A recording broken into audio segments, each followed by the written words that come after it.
Well, Alex, the National Association of Realtors is at least putting the champagne on ice.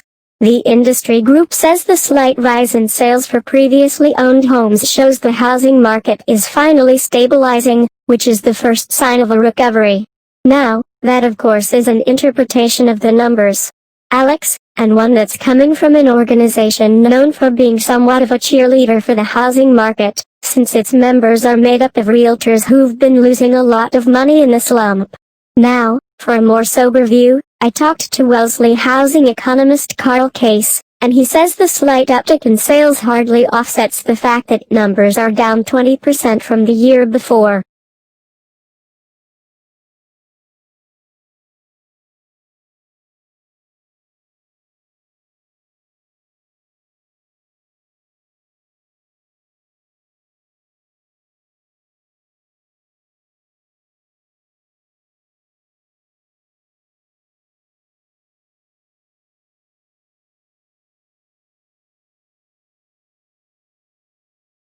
I think it's really important for young people not to feel restricted in their choices and also to be aware of the choices that are available to them, and obviously the media has an incredibly important role to play in that.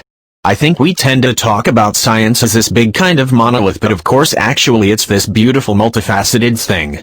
You know, there's almost something for everybody there. And there are so many different aspects of it. You know, somebody that's going to be attracted to working in biology might be a very different person from somebody who's attracted to engineering. I suppose it's about knowing the breadth of opportunities that are out there, and so anything that universities and broadcast media can do to make sure that those opportunities are visible.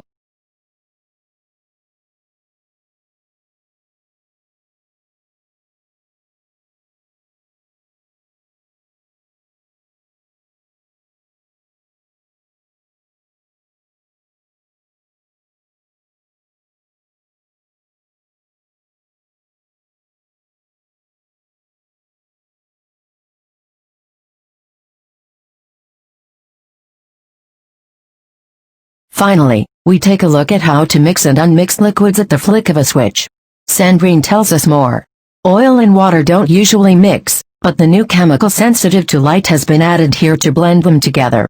When exposed to UV light, the chemical changes its structure and becomes soluble in water. This causes two layers to form with the oil floating on top of the water chemical combo. This method should be cheaper than the current alternative, which involves using high-energy centrifuges.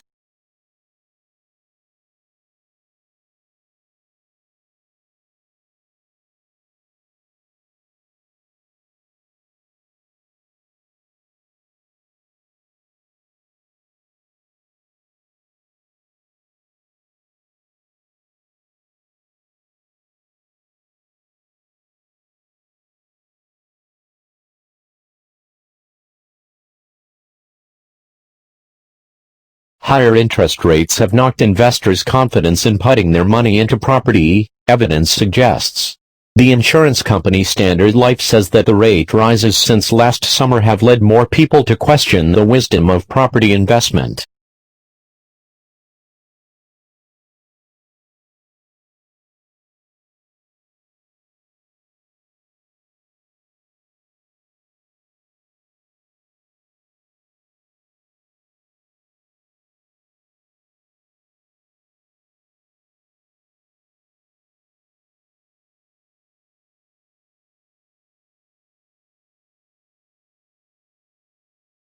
As a consumer, you're probably consuming imports.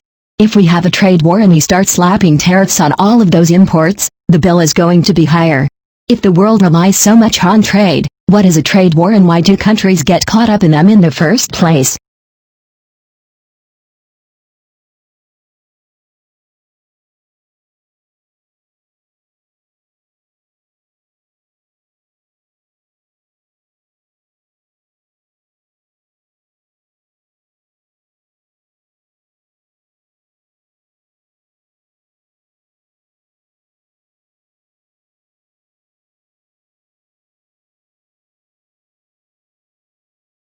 In animals, a movement is coordinated by a cluster of neurons in the spinal cord called the central contract patterns generator, CPG. This produces signals that drive muscles to contract rhythmically in a way that produces running or walking, depending on the pattern of pulses. A simple signal from the brain instructs the CPG to switch between modes such as going from a standstill to walking.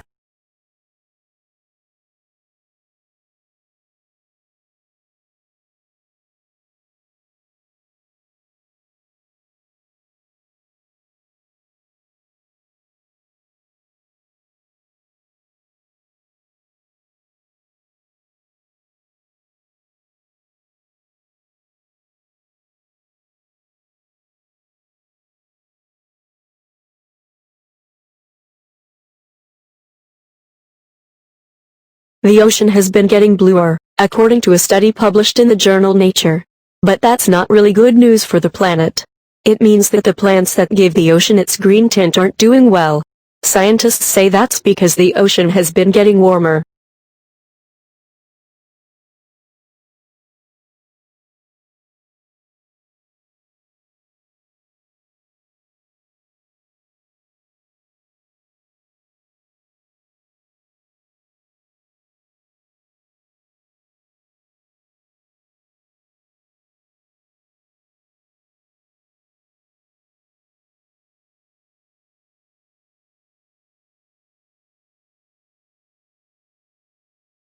Last year, astronomers observed two neutron stars collide.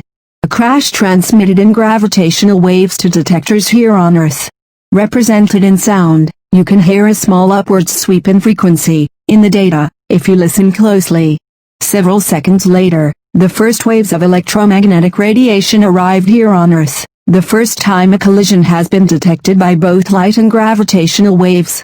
And it's in studying the electromagnetic echoes of the collision that astrophysicists have gotten a far better glimpse of what really happened after those binary neutron stars merged, 130 million light-years away. Oh yeah, absolutely, so it gives us an understanding of basically all the nitty-gritty of what's going on after the merger takes place. Kino Mooley, an astrophysicist at Caltech. First, he says, the stars collided, creating a massive, black hole-like object, which started sucking up the cloud of neutron-rich cosmic debris left over from the crash. But its appetite was limited. It cannot eat all of it, so some bit of it basically escapes. Those escaping leftovers spewed outward into space, as a powerful jet. But along the way, Mooley says, the jet appears to have interacted with that cloud of neutron-rich material, blowing up a sort of cocoon within the debris floating around the collision. Until finally, the jet burst out and slammed into interstellar space, releasing yet more radiation we could detect here on Earth.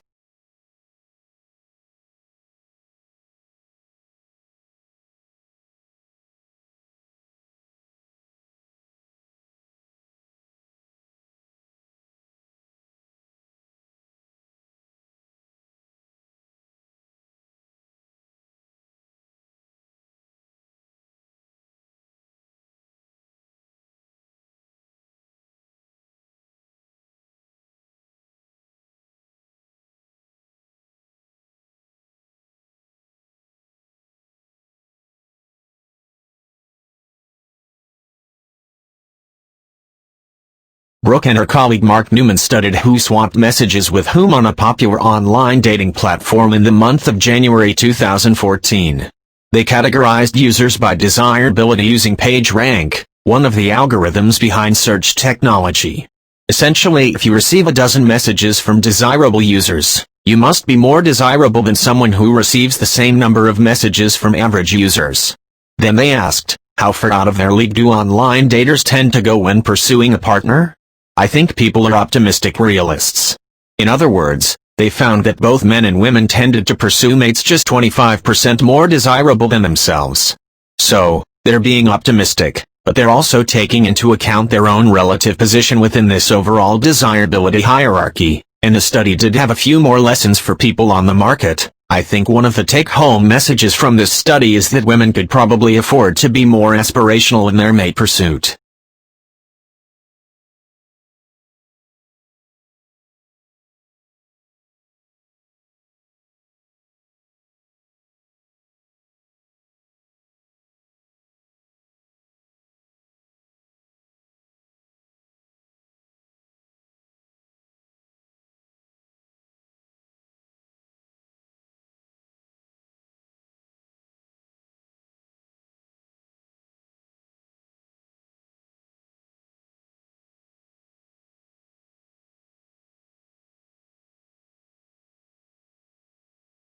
Hi everybody, it's Joe Biden. I delivered a report to President Obama laying out how far we've come since he put me in charge of the cancer moonshot that was back in January, and lay out a real vision for where we need to go in the immediate future to do in 5 years what would otherwise take 10, to inject a real sense of urgency into the fight against cancer, and to change the culture and reimagine our system in order to be able to win. When President Nixon declared war on cancer in 1971, he had no army, he had no resources, and no clear strategy. But after 45 years of progress, funding research, training scientists and physicians, and treating millions of patients, we now have the army. We now have tools, powerful tools. And with this moonshot, we now have a clear strategy for the road ahead. It matters, folks, because there's a consensus now that we're at an inflection point with science, medicine, and technology all advancing faster than ever and offering real promise. We can't play by the rules of 1971. We didn't have this working for us.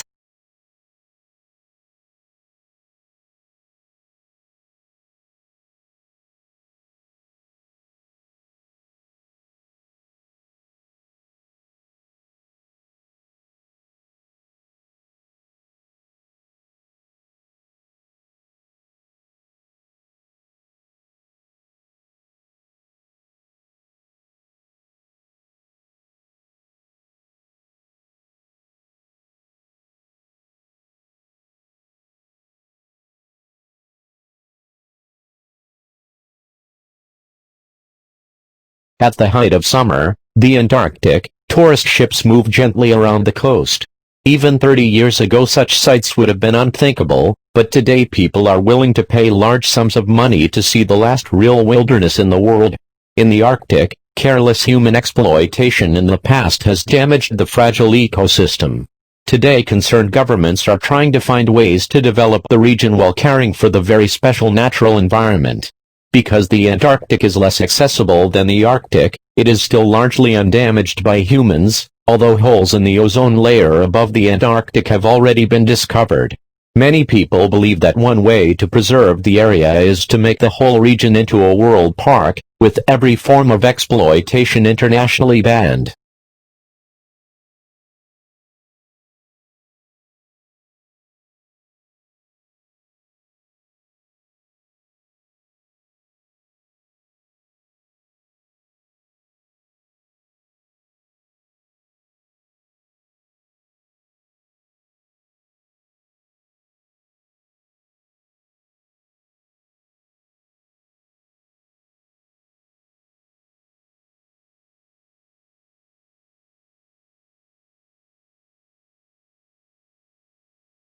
The wool market was extremely important to the English medieval economy, and wool dominated the English export trade from the late 13th century to its decline in the late 15th century.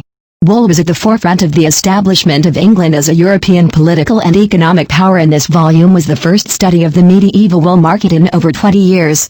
It investigates in detail the scale and scope of advance contracts for the sale of wool. The majority of these agreements were formed between English monasteries and Italian merchants, and the book focuses on the data contained within them.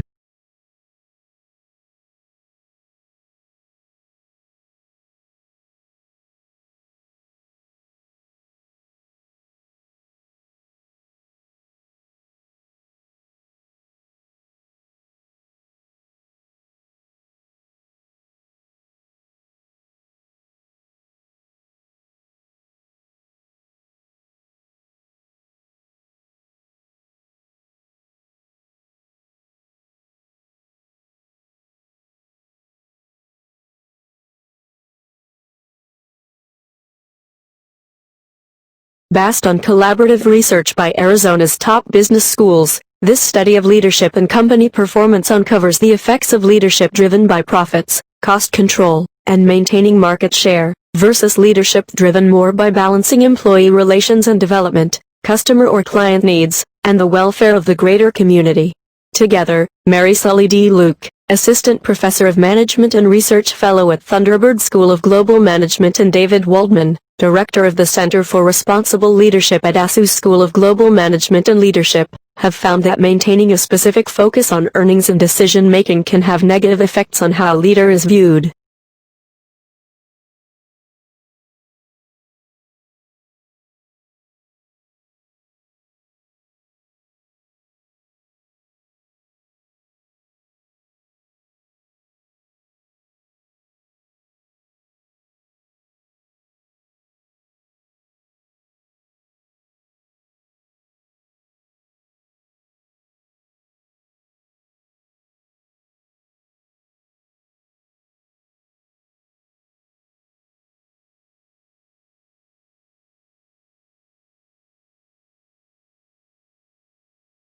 Modern developments in areas such as neuroscience, artificial intelligence and evolutionary psychology have resulted in new ways of thinking about human nature.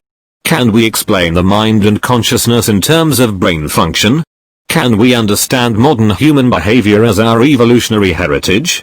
Is science even the right place to start if we want to understand human nature? Come along the great debate, hear the arguments and have your say.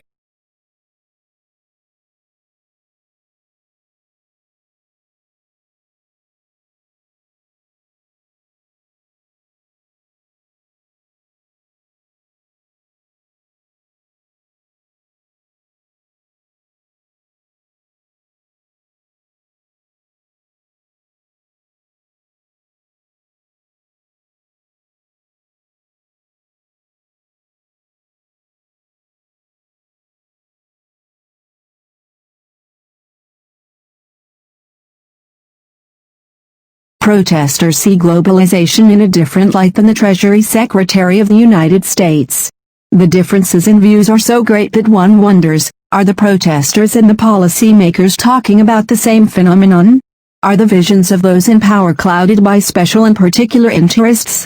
What is this topic of globalization that has been subject, at the same time, to such vilification and such praise?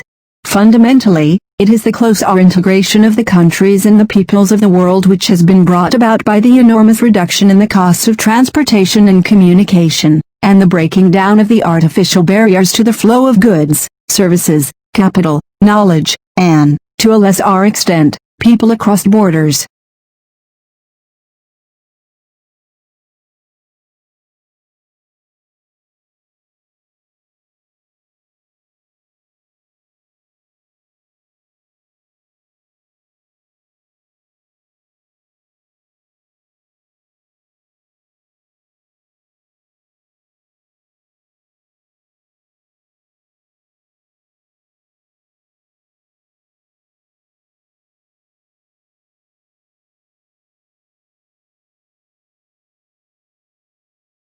It is often assumed that when Western firms, or any firm for that matter, reach out across borders to establish a factory outlet here, an assembly plant there or a subsidiary in some far-off location, they do so through directly investing and thereby wholly owning such facilities. In the 1970s and 1980s, among the low-cost manufacturing overseas operations, this was indeed often the case, but increasingly Western firms started to conduct their business at a distance through a variety of indirect means, of which subcontracting became the principal arrangement.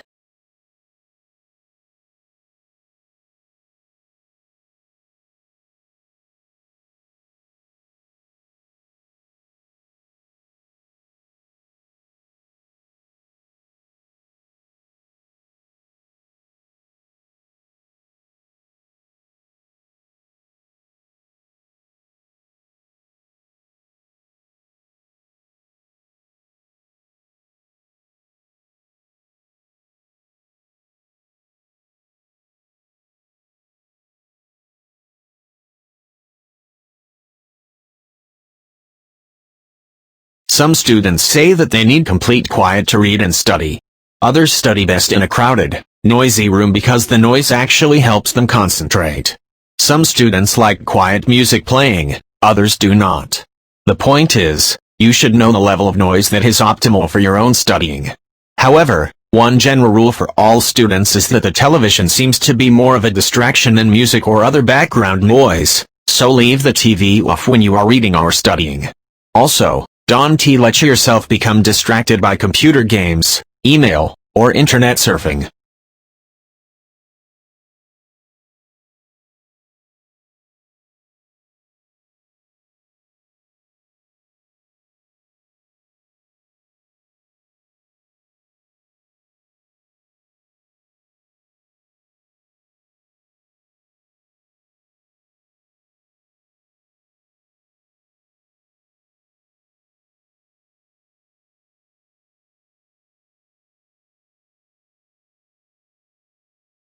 Memories can become scrambled, sometimes in the process of attempting to retrieve something.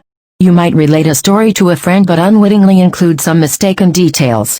Later, as you attempt to recall the episode, you might come across your memory of the scrambled recall attempt instead of your original memory. Memory is malleable. It is not, as commonly thought, like a museum piece sitting in a display case.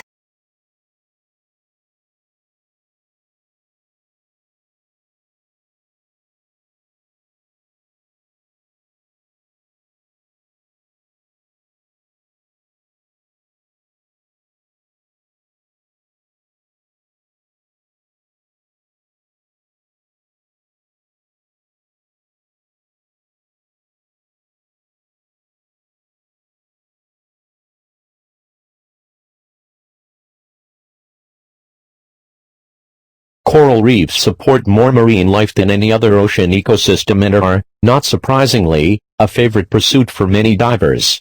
But as well as being physically and biologically spectacular, coral reefs also support the livelihoods of over 500 million people.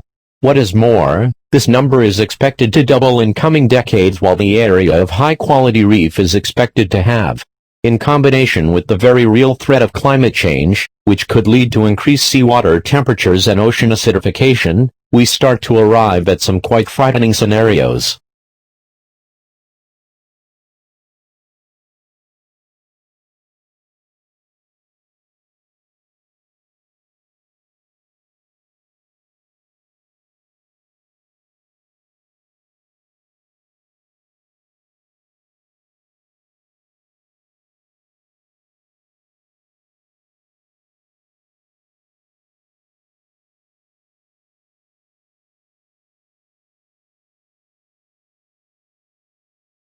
The Romans glorified the bravery shown in the arena, but trivialized the events and degraded the participants.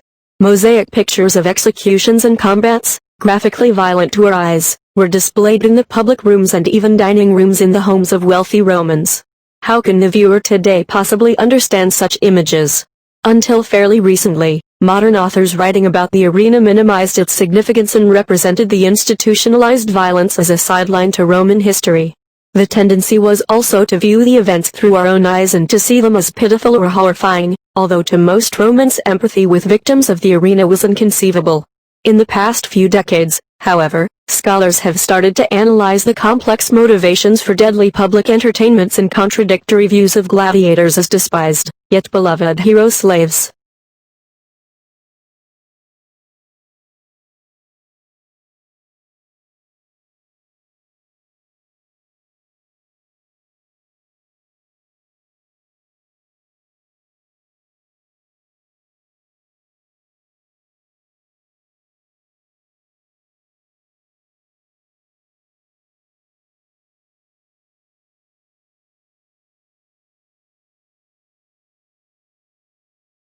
Despite transport problems being a topic of frequent dinner-table conversation, comprehensive assessment of policy directions for transport has been the subject of remarkably little academic analysis. This chapter introduces the scope of the book, which is intended to help redress this shortcoming. The primary focus is on urban transport policy, with the emphasis being on policy analysis rather than analysis of the policy process. Importantly, the chapter sets out some key propositions that have been important in shaping the author's approach to the particular matters that are considered in subsequent chapters.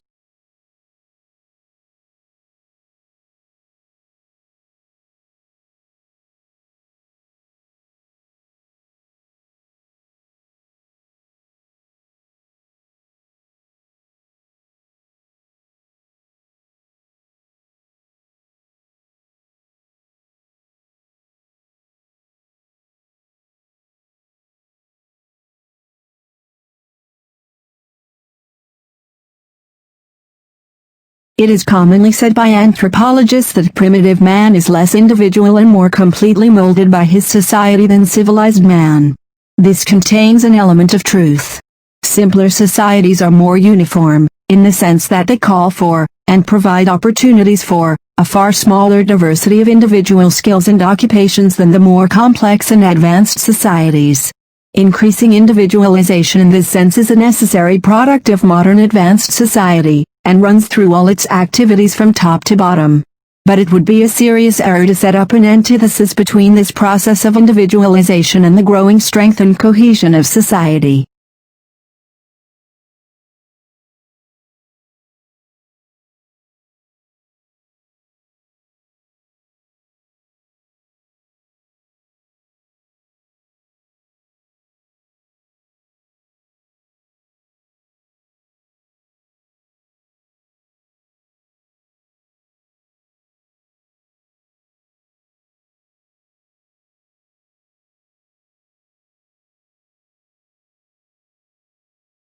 Australia is a dynamic multicultural society, viewed by many as the world's most desirable place to live.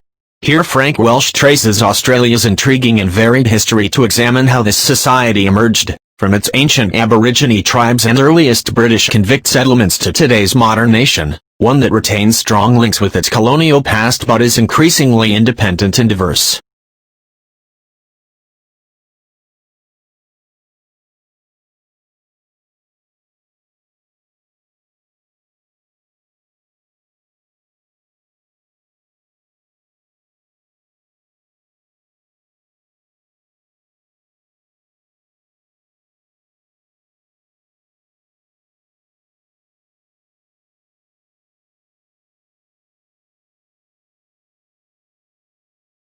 The trigger point causes the rest of the fiber segments to be stretched to capacity. It becomes a tight band. Normally the regular contracting and releasing of these little segments circulates blood in the capillaries that supply them, the segments, with their nutrients. When they hold this contraction, blood flow is stopped to that area. There is not an oxygen supply, and waste products are not pushed out. The trigger point then sends out pain signals until the trigger point is put in a position of rest again.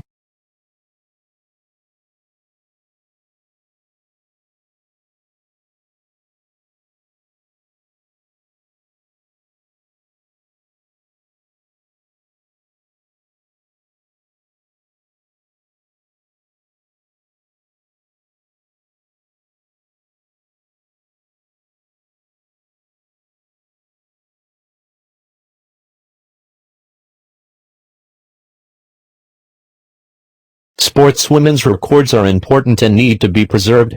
And if the paper records don't exist, we need to get out and start interviewing people, not to put too fine a point on it, while we still have a chance. After all, if the records aren't kept in some form or another, then the stories are lost too.